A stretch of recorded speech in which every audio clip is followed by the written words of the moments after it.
రూపాయల గుట్కా వేల కోట్ల వ్యాపారం, లక్షల ప్రాణాలకు ముప్పు. పలుకులలో కేసరి, బోలో జూబా కేసరి. ఈ యాడ్స్ మనకి ఎప్పటికప్పుడు వినిపిస్తూనే ఉంటాయి. ఇది కేవలం 5 రూపాయల గుట్కా ప్యాకెట్ల ప్రకటనలే అయినా కానీ దీని వెనుక ఉన్న నిజం చాలా భయంకరమైనది. ఈ చిన్న ప్యాకెట్ ఏటా 1500 నుండి 2000 కోట్ల వరకు రెవెన్యూ తెస్తోందని, ఇండియాలో ప్రతి 5గురిలో ఒకరు గుట్కా లేదా పాన్ మసాలాను రెగ్యులర్ గా వాడుతున్నట్లు అంచనా.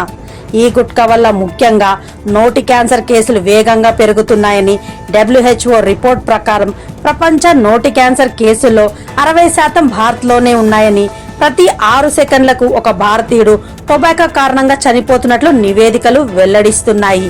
ప్రముఖ గుట్కా బ్రాండ్ విమల్ 1990లో ప్రారంభమై బాగా పాపులర్ అయ్యింది.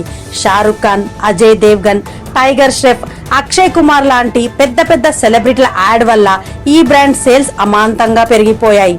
IPL బ్రేక్ లో తప్పనిసరిగా వచ్చే ఈ యాడ్ వలన చిన్న పిల్లలపై కూడా ప్రభావం చూపుతోందని, వారిలో కూడా ఆసక్తి పెరుగుతోందని, ఈ యాడ్స్ వలన పాన్ మసాలా ఒక లైఫ్ స్టైల్ ఐటమ్ గా మారిందని పలువురు విమర్శిస్తున్నారు. అయితే కేసరి 1 గ్రాము 499 రూపాయలు ఉంటే కిలో 3 లక్షల వరకు ఉంటుంది. ఇంత ఖరీదైన కేసరిని కేవలం 5 రూపాయలకి ఎలా అమ్మగలుగుతున్నారు అంటే ఇందులో ఏదో కెమికల్ కలుపుతున్నారని పలువురు అభిప్రాయాలు వ్యక్తం చేస్తున్నారు.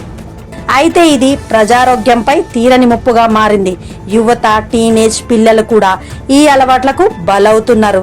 ఇంత జరుగుతున్న గవర్నమెంట్ ఎందుకు బ్యాన్ చేయట్లేదని ప్రశ్నలు వేస్తున్నా వచ్చే రెవెన్యూ, ఓటు బ్యాంక్, రాజకీయ సంబంధాలు దీనికి కారణాలుగా చూపిస్తున్నారు.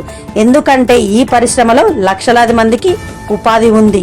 ప్రభుత్వం పూర్తిగా నిషేధించడం సాధ్యం కాదు, కానీ పన్నులు పెంచడం, యాడ్స్ పై నియంత్రణ, వాచ్ లిస్ట్ లో పెట్టడం వంటి మార్గాల్లో ప్రయత్నించవచ్చు. ప్రజల సివిక్ సెన్స్ ఒక పెద్ద సమస్యగా మారింది. గుట్కా వేసిన తర్వాత ఎక్కడ పడితే అక్కడ ఉమ్మేవాళ్లు, బస్ స్టాండ్లు, రైల్వే స్టేషన్లు, హెరిటేజ్ బిల్డింగ్స్ అన్ని చెత్తగా మారిపోతున్నాయి. ఇది ఒక ఆరోగ్య సమస్య కాదు, సామాజిక ఆర్థిక సమస్య కూడా. వాయు మార్గంగా వ్యాపించే ప్రమాదకర రసాయనాలు ఇతరుల ఆరోగ్యాన్ని ప్రమాదంలోకి నెడుతున్నాయని పలువురు ప్రశ్నిస్తున్నారు. పబ్లిక్ ప్లేసుల్లో ఉమ్మేస్తే ఫైన్, సామాజిక శ్రామిక పని వంటి శిక్షలు విధించాలి. చివరిగా చెప్పాల్సింది ఒకటే, ఈ వ్యసనం మిమ్మల్ని మాత్రమే కాదు సమాజాన్ని కూడా కలుషితం చేస్తోంది. గుట్కా వేయడం తప్పు. ఆరోగ్యాన్ని, సమాజాన్ని కాపాడుకోండి. మీ దగ్గర ఈ అలవాటు ఉంటే మార్చుకోండి. మీ చుట్టుపక్కల వారికి కూడా చెప్పండి. ఆరోగ్యమైన భారత్ కోసం ముందడుగు వేయాలంటూ పలువురు అభిప్రాయాలు వ్యక్తం చేస్తున్నారు.